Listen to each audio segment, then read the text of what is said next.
বিশ্বজুড়ে দিন দিন বাড়ছে বায়ু দূষণের মাত্রা, আর এর প্রভাব পড়ছে বড় বড় শহরগুলোতে। তবে স্বস্তির খবর, সাম্প্রতিক বৃষ্টিতে কিছুটা স্বস্তি ফিরেছে রাজধানী ঢাকায়। শনিবার সকাল 9টার দিকে প্রকাশিত আইকিউএয়ারের তথ্যে এমন চিত্রই উঠে এসেছে। বিশ্বের দূষিত শহরের তালিকায় ঢাকার অবস্থান এখন 12তম। ঢাকার বর্তমান বায়ুমান সূচক বা AQI স্কোর 92, যা মাঝারি বা মোটামুটি ভালো মানের বাতাস হিসেবে বিবেচিত হয়। মাত্র কয়েকদিন আগেও এই স্কোর ছিল 117, অর্থাৎ কয়েকদিন আগের ব্যবধানে দূষণের মাত্রা উল্লেখযোগ্যভাবে কমেছে।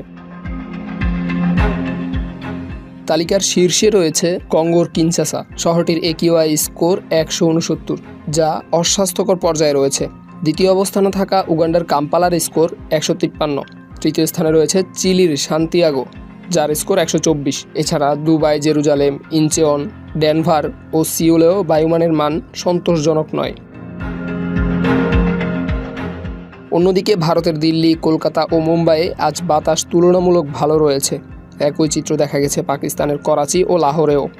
বিশেষজ্ঞরা বলছেন, বৃষ্টি সাময়িক স্বস্তি দিলেও দূষণ কমাতে দীর্ঘমেয়াদী উদ্বেগের বিকল্প নেই। তাই পরিবেশ রক্ষায় সচেতনতা ও কার্যকর পদক্ষেপ এখন সময়ের দাবি। পরিষ্কার বাতাস নিশ্চিত করাই হতে পারে সুস্থ ভবিষ্যতের সবচেয়ে বড় বিনিয়োগ। Abdullah Al Mamun, news desk, Public Tribune.